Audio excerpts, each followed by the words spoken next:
Таба Дулкыннары телевидениесында атна информацион программасын башлыйбыз. Хәерле кич, исәнмесез? Безнең бүгенге чыгарылышта. Илләр тыныч, күңелебез шат, райондашларыбыз 30 август Татарстан Республикасы көнен бәйрәм итте. Традицион август киңәшмәсе укытучыларны кабат бергә җыйды. Спорт белән яшибез, спорт белән чынагабыз. Районда баудан урып ясалган трассадан узу, триатлон һәм башка спорт ярышлары булып үтте. Бүген иртәнге якта Саба муниципаль район советы бинасының актлар залында район советының чираттагы утырышы булып узды.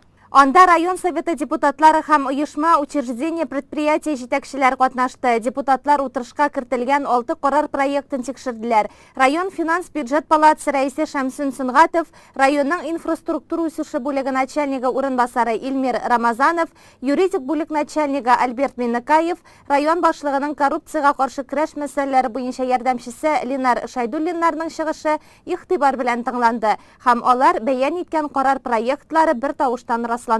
Утырышны Саба муниципаль районы башлыгы Рәис Миннеханов алып барды. 30 август Татарстан Республикасы көне иде. Барлык телевизор караучыларны бәйрәм белән котлыйбыз. 1990 елның 30 августында ТССР Югары Советы татар милләтенең республикада яшәүче бөтен халыкның үз билгеләнүгә булган аерылгысыз хокукын тормышка ашырып, мөстәкыйльлек турында декларация кабул ителде. Ел сайын без әлеге бәйрәмне зурлап билгеләп үтәбез. Район күләмендә спорт күңелле чаралар уздырыла. Алдагы материаллар әнә шул хакта. Татарстан Республикасы көнен райондашларыбыз кайткан кунаклар бәйрәм бу кәеф күтәренкелеге белән каршыла. Шәмәрдән бистәсендә бәйрәм чаралары 29 август көннең икенче яртысында ук башланып китте. Үзебездә кичкә таба үткәрәбез бәйрәм, үзебезнең республика көне белән тәбрикләп. Шуны әйтәсе килә инде без елдан ел моны үткәрәбез инде, үзебезнең предприятие учреждение белән катнашып. Монда инде безнең үзебез аңлаганча Көз килеп җитә. Көзгә посвященный безнең монда материаллар белән чыгалар инде коллективларыбыз. Монда инде без үлебез инде кичкенә культурный программа форма үткәрәбез инде үзебезчә. Андары инде спорт мероприятиеләр көтелә. Бүген көндә 7 футбол командасы уйный башлады инде. Андары була стритбол. И безнең инде менә бу урын әсәгә дип сорасагыз инде үткәрелә дип инде түгәрәкләнеп килә. Менә республиканың алдыннан безнең менә бу лыжная база, спортивная площадка, тагын со временем монда эшләнеп бетәчәк инде универсальный спорт площадка, кичкенә хоккейный коробка була, җәй көне волейбол, баскетбол, унитранжир. Шуның өчен менә кеше күңелен күреп, монда мин уйлыйм инде бәйрәмчә кичкә кадәр концерт белән дә кунаклар килергә тиешләр мәйдан, дискотекалар белән үткәрәбез дип уйлыйбыз инде. Бөтен халыкны инде үзебезнең Шәмәрдән, Миннекән, районныкын һәм республиканы тәбрикләс килә шушы бәйрәм белән.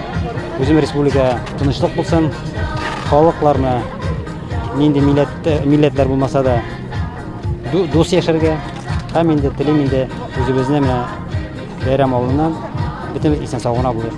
Иң элек официаль ачылышка кадәр яңа футбол, волейбол, баскетбол, кыш көне хоккей уйнау өчен файдаланылачак майданчыкны халыкка тәкъдим итү булды. Шәмәрдәнлеләр бу объектка шиксез шат һәм алар түземсезләнеп рәсми ачылышны көтә. Халыкны район җитәкчелеге исеменнән башкарма комитет җитәкчесе урынбасары Марат Каримов тәбрикләде. Районыбызда яшәгән һәрбер кешене республика көне белән тәбрик итәбез. Менә монда Шәмәрдән бистәсендә бу бәйрәм бүгенгә багышланган бер көн алданрак үтә. Бүген 29 көнне һәм без күрәбез республикада эшләп килә торган 40-ка якын программа бар. Алар барсы да хәлле дип әйтик, барсы да эшли торган программалар һәм бүгенге ачыла торган безнең объект шуларның бер җимеше. Монда хоккей площадкасы да киңәйтелгән, яктыртылган, бөтен уңайлыклары булган җәй көне мини-футбол, баскетбол, волейбол да уйнап була бу площадкада. Халык өчен спорт ягыннан, физик культура үстерү ягыннан күп уңайлыклар бу площадкада эшләнелгән. Программалар бик күп, әйтеп кенә дә бетерә торган түгел, алар барысы да әйткәнемчә эшлиләр һәм мондый динамика илдә иң зур динамика менә ошо Татарстаныбызда шушы программалар аркасында. Рәхмәт моның өчен район, республика, ил җитәкчелегенә, инде аларга да һәм халкыбызга да тик саулык, сәламәтлек һәм дустана мөнәсәбәттә булып, үз урыннарыбызда тырышып, хезмәт куеп эшләргә генә кала. Инде халкыбызны, район халкыбызны, шәһәрнең халкыбызны барыбыз да хөкүмәт исеменнән, район җитәкчелеге исеменнән менә шушы республикабызның гүзәл бәйрәме, республикабызның туган көне дип әйтсәк тә була, көне белән котлап китәсе килә инде. Барыбызга да саулык, сәламәтлек. Әйткәнемчә, үз урыннарыбызда тырышып, көч куйсак, балаларыбызга, оныкларыбызга дөрес тәрбия бирсәк, безнең киләчәк яхшы булыр, дөрес булыр, якты булыр. Шараны мәдәният җирлектә эшләүче оешма предприятие көче белән әзерләнгән күңелле бәйрәм программасы дәвам итте. Оешма предприятие хезмәткәрләре көзгә муллак, яшелчә, җиләк, җимеш, күз явын алырлык чәчәк, теленне йотарлык камыр ризыкларыннан, төрле кул эшләнмәләреннән торган бай күргәзмә әзерләгән иде. Бәйрәмдә без бик күпләп катнашабыз, катнашып кына калмыйбыз. Без әлеге бәйрәмнең спорт ярышларын оештырабыз. Шулай инде күргәзмәдән күренеп тора, без монда нәкъ менә спортны чагылдырдык. Әз генә күргәзмәне матур итеп шулай үзебезчә ясадык. Җирлек башлыгы Айдар Гәрәев үткән сайлау кампаниясында яхшы хезмәт нәтиҗәләре күрсәткән өчен сайлау комиссиясе әгъзаларына рәхмәт хаты тапшырды. Шулай ук программа кысаларында һәр оешма предприятие үзеннән иң чибәр гүзәл затны Мисс Осень, ягъни көз чибәренә тәкъдим итте. Кайткан кунаклар да күп, шәмәрдәнлеләр үзләре дә шактый җыелган. Җыр, моң, мавыктыргыч уеннар, күмәк бию, дәртле флешмоблар барысы да халык өчен иде. Хөрмәтле дуслар, менә шушылай итеп без республика көне инде билгеләргә чыктык. Без үзебезнең ансамбль белән ике җыр җырлыйбыз, тагын аерымда җырлыйбыз әле. Рәхәтләнеп менә шулай бәйрәм итәбез. Барлык шәмәрдәннеләрне, килгән кунакларны бәйрәм белән тәбрик итәбез. Исәнлек, саулык телибез. Алга таба да шушындый бәйрәмнәр булсын иде. Шәмәрдәнлеләр Татарстан көнен кичкә кадәр бәйрәм итте. Бу программа тамамлангач, 19 сәгатьтән 22 сәгатькә кадәр Шәмәрдән мәдәният йорты хезмәткәрләре, үзешчәннәр, Балтач мәдәният йорты хезмәткәрләре белән берлектә кабат халык күңелен күрде.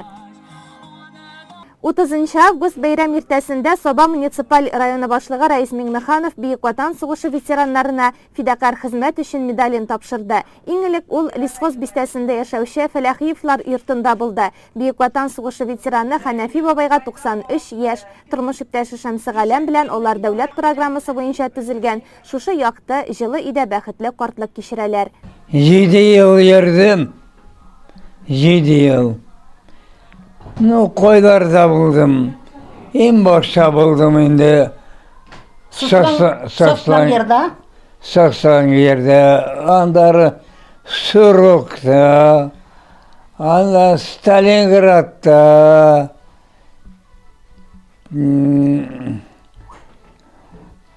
Petigorski'de. 41 yılını gitken indi ol soğuşqa. 50 yılını qaytqan. Biz 53 yılını öylənişdik indi bunun bilə. Mənə şol 53 yıldan beri birgə yaşayırız indi. Ничә бала тәрбияләп үстердең? 5 бала тәрбияләп үстердек, 4 кыз, 1 малай. Безнең балаларыбыз бик тәртипле, акыллы үстеләр, эшләп үстеләр, эшчән булдылар барысы да. 4 кыз, 1 малай булды. Шуларны тәрбияләп үстереп, икебез дә наданнар инде. Икебез дә надан, үзләре йөреп, үзләре укып, үзләре урын табып, үзләре эшләделәр. Үзләре укып. Безнең ярдәм акчабыз булмады бирергә аларга. Акчаны әз алдык, акча эшләй алмадык. Өлкәннәрнең хәлен белергә балалары һәр вакыт кайта. Бигрәк тә Казанда яшәүче кызы Зөлфия күп вакытын әти-әнисе янында уздыра икән. Бүген дә кызлары алар янәшәсендә. Әти инде ул безнең бик әйбәт булды әти. Әйбәт булмаса шушы яшькә хәтләнгән Ходай Тәгалә гомер дә бирмәгән булыр инде. Барыбызга да әйбәт булды. Ул кызларына бәләкәй чагында инде менә без 4 кыз, 1 малай үстек. Кызларым, фәрештәләрем генә дип эндәшәдер инде ул безгә. Малайына инде улым лашыным минем дип эндәшә торган иде. Хәзер дә шулай елап каршала, елап узата инде ул. Менә килсәң, елап узатып кала инде ул. Җыларга булышта. Шул хәтле. Әтинең нашар ягын бер дә әйтә алмыйм инде мин. Әнигә дә әйбәт булды, безгә дә әйбәт булды. Нашар әти булса, ул яшькә җитә алмаган булыр инде ул. Менә безнең үзебезнең кияүләребез дә бик әйбәт әтигә ошап килгәннәр барсы да. Аллага шөкер, Аллага шөкер, Аллага шөкер. Шул барыбыз да исән саулар бүген көндә әле. Бездән дә бәхетле Лисхоз бистәсендә менә мин уйлыйм, бүген көндә бездән дә бәхетле кеше юктыр дип. Әти-әни без исән, 65 ел булаларга быел яши башлаганнарына. бик бәхетлебез. Хәнәфи бабай сугыштан соңгы елларда урманчылыкта эшли, лаеклы ялга чыгар алдыннан янгын сөндерү машинасын иярләгән. Тормыш иптәше дә урманчылыкта хезмәт куя, соңгы елларда пекарнида эшләгән. Аларның яшәү рәвешен үрнәк итеп куярлык. Район башлыгы Раис Миннеханов белән тормышлары, ил күләмендә булып торучы үзгәрешләр хакында гаилә әгъзалары җанлы әңгәмә кырды.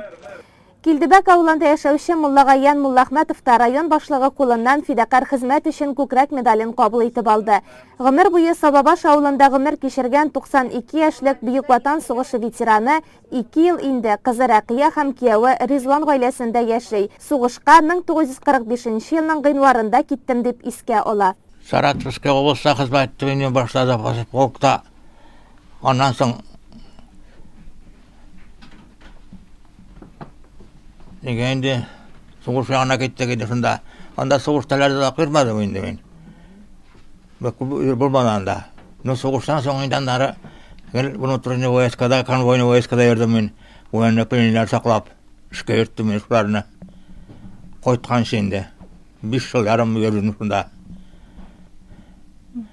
Монда кайткач инде артельгә кереп эшкә кирдем инде.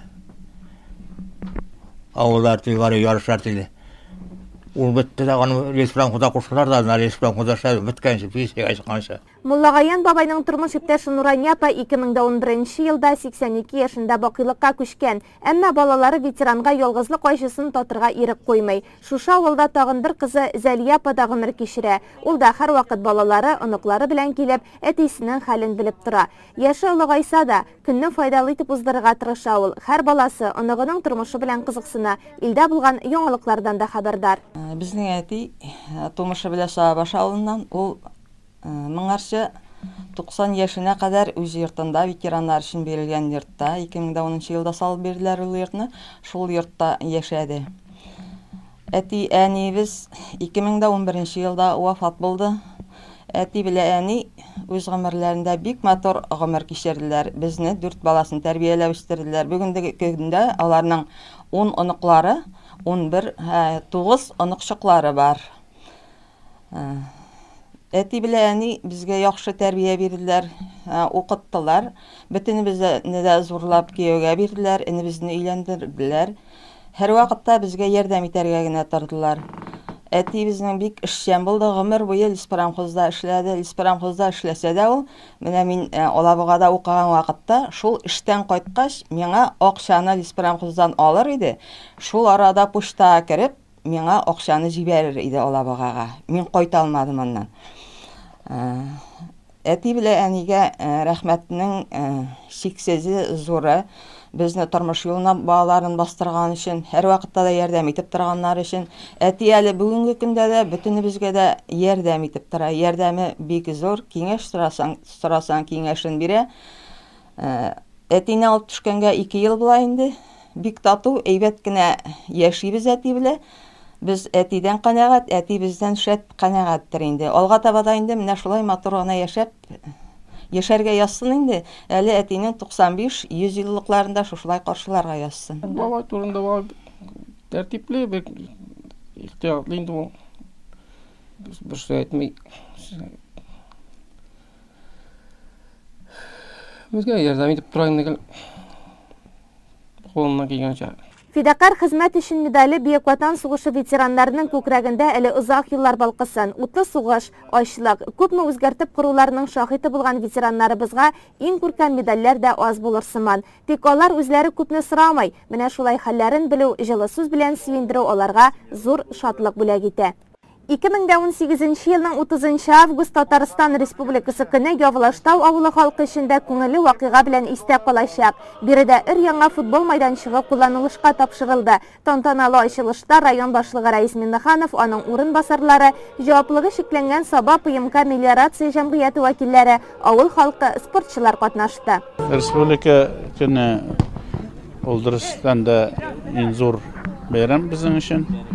Biz бәхетле шушы республикабызда булуыбыз, аның җитәкчелеге, шундый көчле булуы һәм инде халык белән бердәм булып, көннән көн безнең үсешебез, тормышның яхшыртуы буенча да бик зур эш эшләнә республикабызда һәм инде ин яңалыклар, менә дөньядан инде яңалыклар бар. Алар безнең республикабызда көннән-көн арта.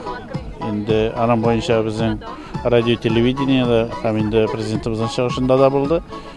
Аны көн сайын әйтергә кирәк, ул дөрестән дә һәрвакытны өметсез шайтан гына була диләр бит әле. Шуның өчен без өметтә яшибез, һәрвакыт яңалыкта. Иң зур мөһиме менә безнең бәләкәй генә шушындый районнарыбызның, авылларыбызның көндәлек тормыш яхшыруы ул бик мөһим. Аның өчен бик күп тавышлар кирәк. Республика белән үзенең тавышыннан бик күп югалтулар кирәк.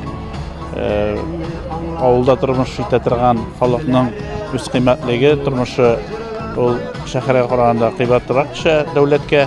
Шулай булса да, менә елдан ел теге бер 25 ел элек әйтсәләр, без шундый тормышта яшәрбез дип, бу булачак түгел дип кебек иде. Бүген менә инде күрәсез, нинди алга таба барышлар бар, нинди тормышларыбыз безнең яхшыруы. Инде ул республикабызда, районыбызда 38 төрле программабыз, аннан башка да әле өстәмә тагын программадан тышта күп төзелешләребез бара. Иң зуры бүгенге көндә безнең яңа предприятиеларыбыз барлыкка килә. Ул яңа эш урыннары, яңа күп өлеш табышларыбыз барлыкка килә. Һәм инде менә Россия Федерациясында шәһәрлек булуы, тагын безнең республикабызда Иннополис шәһәре барлыкка килү.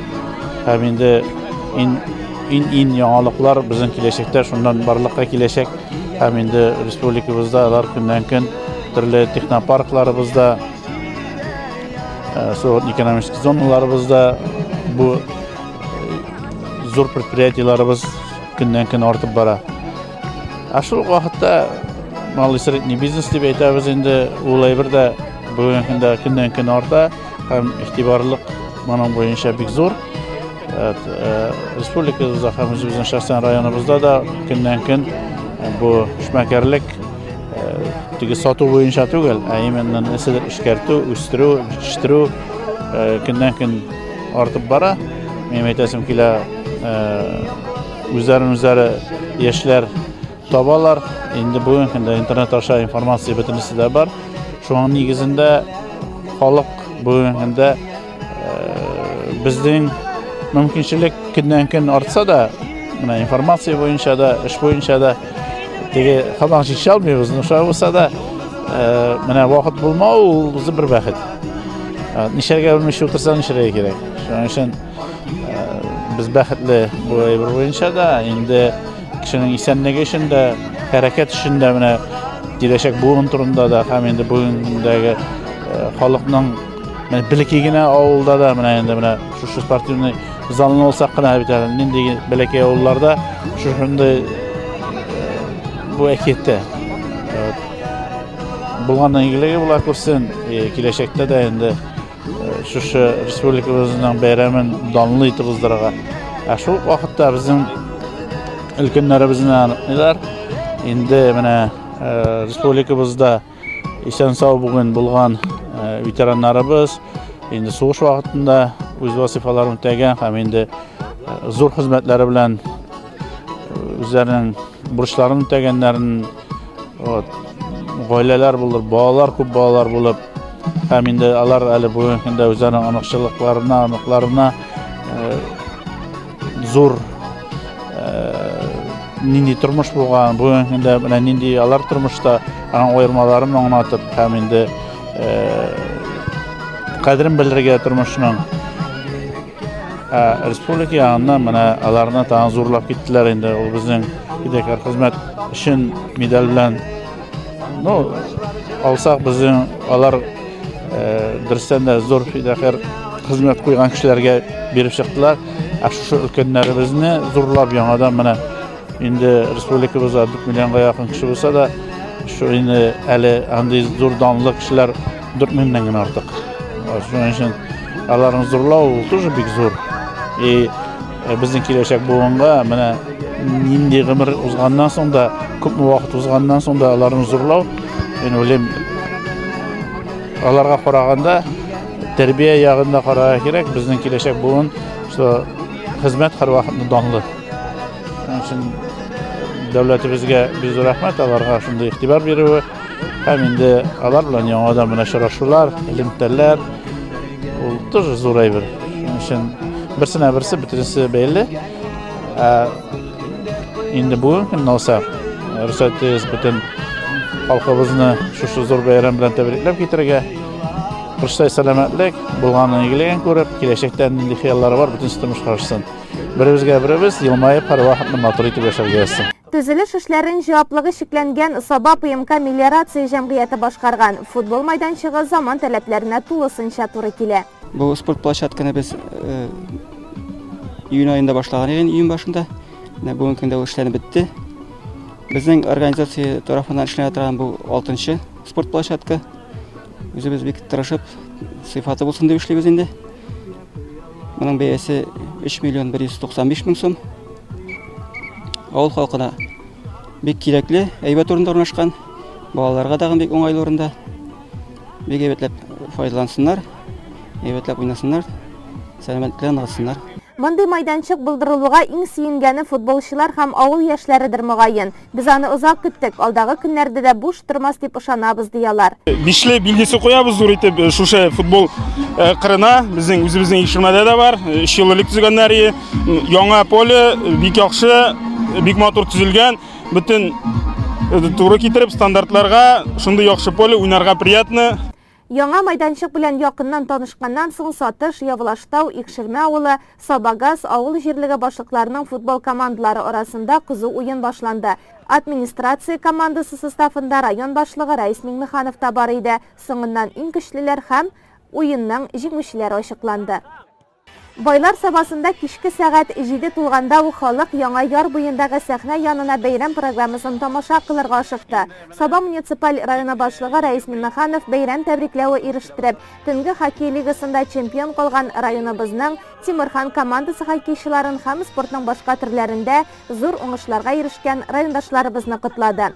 Район мәдәният йорты хезмәткәрләре, үзешчәннәр кич дәвамында тамашачыны моңлы җырлары белән сөендерде, кызыклы уеннарга җәлеп итте. Теләге булган һәр кемгә якында гына эшләүче чәйханәдә тәмле ризыклар, кайнар чәй тәкъдим ителде. Бәйрәмне җәйнең соңгы көннәрен сабалылар менә шулай күңелле итеп уздырды. Алда безне көзге муллыкны җыеп алу һәм җаваплы хезмәт көннәре укучыларны исә яңа уку елы көтә. 28 август көнне Саба районы мәгариф хезмәткәрләре традицион август конференциясында киңәште. Узган уку елына йомгак ясап, яңасына бурычлар куелды. Ул район мәдәният йортында узды һәм Саба дулкыннары телевидениесе аша туры эфирда трансляцияләнде. Бу хакта кыскача алдагы материалда. Ел сайын узучы укытучыларның традицион август киңәшмәсе мәгариф хезмәткәрләре өчен улы бәйрәм. Җәйге яллардан соң чираттагы җаваплы, әмма кызыклы яңа уку елына аяк баса алар. Саба муниципаль районы башлыгы Рәис Миңнеханов конференция кунаклары мәдәният йорты каршында узган уку елы хатирәләрен яңарту өчен мәгариф учреждениеләре тарафыннан әзерләнгән күргәзмә белән кызыксынып танышты. Һәркем яңа уку елында тормышка ашыру өчен фикер туплады. Киңәшмәдә укытучы һәм тәрбиячеләр белән бер рәттән авыл, оешма, хуҗалык җитәкчеләре, ветеран укытучылар, район башлыгы Рәис Миңнеханов, аның урынбасарлары, Татарстан Республикасы Мәгариф министрлыгының гомуми белем бирү һәм укучыларны йомгаклау аттестацияләү бүлеге җитәкчесе Лилия Сәүбанова катнашты. 2017-2018 уку елы нәтиҗәләре һәм яңа уку елында мәгариф хезмәткәрләре каршында торган төп бурычлар хакында район мәгариф идарәсе җитәкчесе Илфат Шакиров сөйләде. Бүген мәктәпләрдә һәр укучыга сыйфатлы белем бирүнең гомуми дәрәҗәсен яхшырту мәгариф өлкәсендә уртак бурычыбыз булып тора. Уку-укыту, тәрбия бирү технологияларын камилләштерү бәрабәренә сыйфатлы белем һәм тәрбия бирүгә ирешү дәүләтебез җитәкчелегенең һәрвакыт игътибары үзәгендә. 2018 елның 7 маенда Россия президенты Владимир Путин Русия Федерациясының 2024 елга кадәрге үсешенең стратегик бурычлары һәм ил күләм максатлары турындагы указга кул куйды. Указ нигезендә 12 төп юнәлеш буенча өстенлекле милли проектлар төзү каралган. Мәгариф өлкәсендә милли проектны төзегәндә Россия хөкүмәтенә 2024 елга түбәндәгеләрне тәэмин итүне күздә тотарга кушылган. Рәсәй мәгарифенең глобаль көндәшлеккә сәләтлеген, гомуми мәгариф сыйфаты ягыннан Русия Федерациясының дөньядагы иң алдынгы 10 ил рәтенә керүен тәэмин итү. Русия Федерациясе халкының милли мәдәни гореф-гадәтләр, рухи әхлакый кыйммәтләре нигезендә гармонияле үсешкә ирешкән социаль җаваплылыкны тоя белүче шәхес тәрбияләү. Төп һәм урта гомуми белем бирүдә укучыларда база дәрәҗәсендә тиешле күнекмәләр булдыруда яңа алымнар, яңа педагогик технологиялар кертү, укучыларның укуга карата мотивациясын үстерү, шулай ук технология предметын укыту эчтәлеген яңарту, укыту методларын камилләштерү. Гаделлек принципларына нигезләнгән балалар һәм яшүсмерләрнең сәләтләрен ачыклау һәм аларның үстерүгә ярдәм итәрдәй эффектлы система формалаштыру. Шулай ук агымдагы елда президентыбыз Владимир Путин Россиядә 2018-2027 елларны балачак 10 еллыгы буларак игълан итү турында указны имзалады. Әлеге карар ил күләм стратегияны тормышка ашыруда балачакны яклау өлкәсендә дәүләт сәясәтен камилләштерү максатыннан кабул ителде. Бүгенге көндә районыбызның белем бирү учреждениеләрендә 1661 кеше хезмәт куя. Шуларның 958-е педагогик хезмәткәр. Мәктәпләрдә 676 педагогик хезмәткәр, шулар арасында 619-ы укытучы. Мәктәпкәчә яшьтәге балаларны тәрбияләү оешмаларында 630 кеше эшли. Шуларның 227-се педагогик хезмәткәр һәм 175 тәрбияче. Район башлыгы Рәис Миңнеханов үз чиратында уку-укыту системасында ныклап эш алып барырга дигән фикерен җиткерде. Рәсми өлештән соң тәбрикләүләр башланды. Сәхнә түрендә лаеклы ялга китүче укытучыларны котладылар. Аларның хезмәтенә зур бәя биреп, рәхмәт сүзләре җиткерделәр. Яңа уку елында районыбыз мәктәпләрендә белем бирәчәк яшь белгечләр белән дә таныштырдылар. Шулай ук хезмәтендә зур нәтиҗәләргә ирешкән мөгаллимнәрне өстәмә белем бирү укытучыларын да котладылар. Безнең беренче белем көне без бөтенебездә шу балалар бакчасына мәктәпкә яңадан әйләнеп кайтабыз. Һәм инде безнең балалар аша яңадан, аналар аша өчен бөтенебездә чын күңеллән сезнең профессионал бәйрәмегез дип шәрәфләнә түгел, белем бәйрәме ул сезнең инде төп бәйрәм. Шуның өчен сезне тырышышы зур бәйрәм белән тәбрикләп китергән. Иртәгә 1 сентябрь белем көне. Алдагы уку елында һәр укытучыга, укучыларның уңышларына, үз хезмәтләренең нәтиҗәләренә куанып, яңа идеяләр белән эшләргә язсын.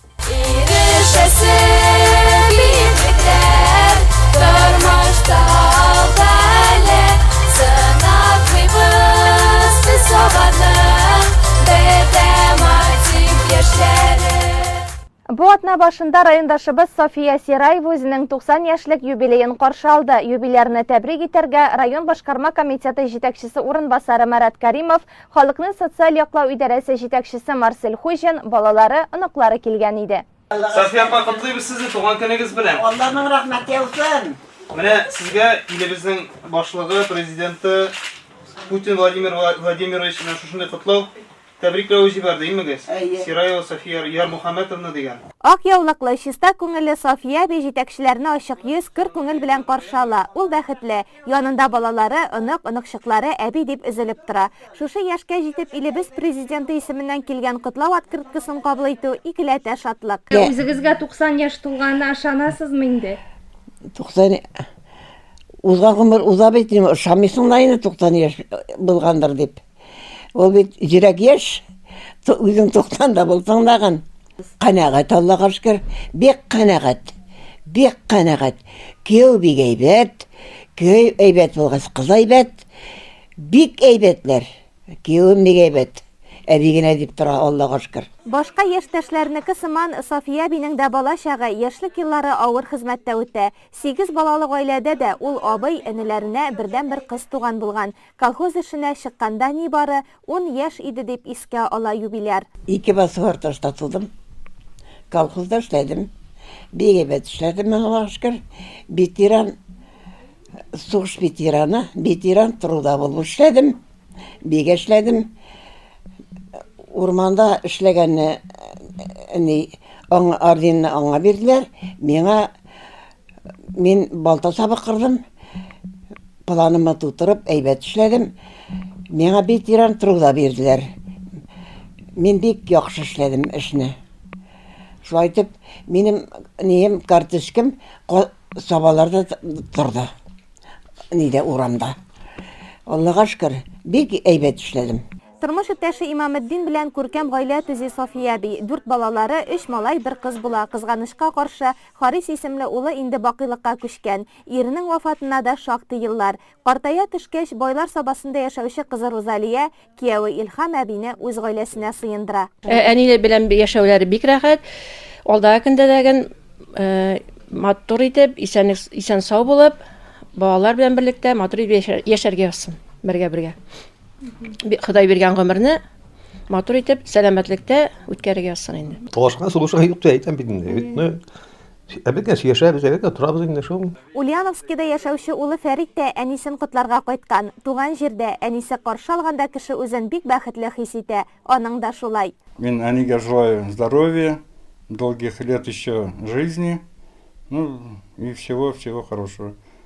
Чтоб яшәсен, балаларды, анакларны күреп нитеп, шул теләкләр инде.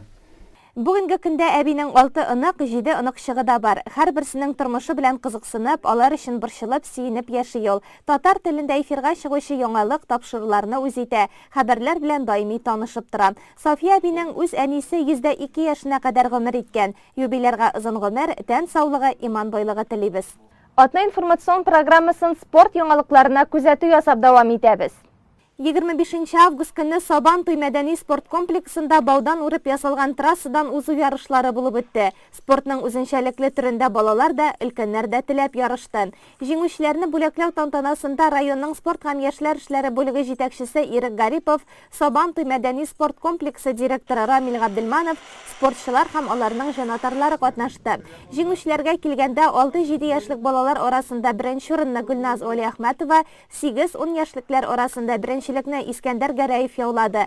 30 яшькә кадәр булган хатын-кызлар арасында беренче урында Әдилә Каюмова, 40 яшькә кадәрле хатын-кызлар арасында Лилия Сахабиева, 40 яшьтән өлкәнрәк хатын-кызлар арасында Хания Галимуллина, 35 яшькә кадәр булган ир-атлар арасында Нәркис Файзуллин, 45 яшькә кадәр булган ир-атлар арасында Ирек Гарипов, 45 яшьтән өлкәнрәк ир-атлар арасында Айдар Гәрәев беренче урынны яулады. Барлык җиңүчеләргә дә сертификатлар тапшырылды. Шул ук көнне Саба районы территориясында триатлон буенча беренче ярышлар узды. Беренче этапта катнашучылар Саба бассейнында 200 метрга йөздиләр. Аннан соң Сабан туй мәдәни спорт комплексы территориясендә 15 чакрым араны велосипедта узыштылар һәм 2400 метр арада йөгерү ярышына старт бирелде.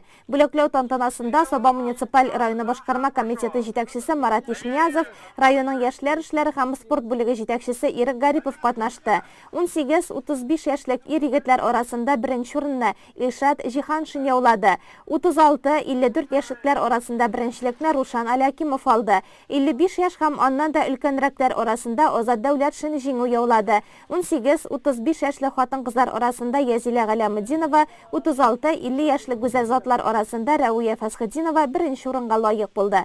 Призлы урын алучыларга мактау грамоталары, акчалы бүләк тапшырылды. Һәр катнашучы сертификатка ия булды. 30 август Татарстан Республикасы көне уңайыннан байлар сабасында мауыктыргыч спорт ярышлары булып үтте. Көндезге сагат 11-дә Аргамак картодромында берничә спорт төренә старт бирелде. Ир-атлар һәм хатын-кызлар, балалар төрле яшь категориясында чаңгы роллеры, отжимание, аркылы таякта тартылу буенча көч сынашты. Биредә һәркемне спорт, сәламәт яшәү рәвеше берләштерә. Бәйрәм ял көнендә файдалы, кызыклы итеп уздыра спортчылар. Ярыш соңында призлы урын яулаган 7 һәм иң көчле спортчыларга бүләкләр, мактау грамоталары тапшырылды. Җәй фасылы тамам, спортчылар яңа сезонга, алдагы ярышларга көч һәм энергия туплый.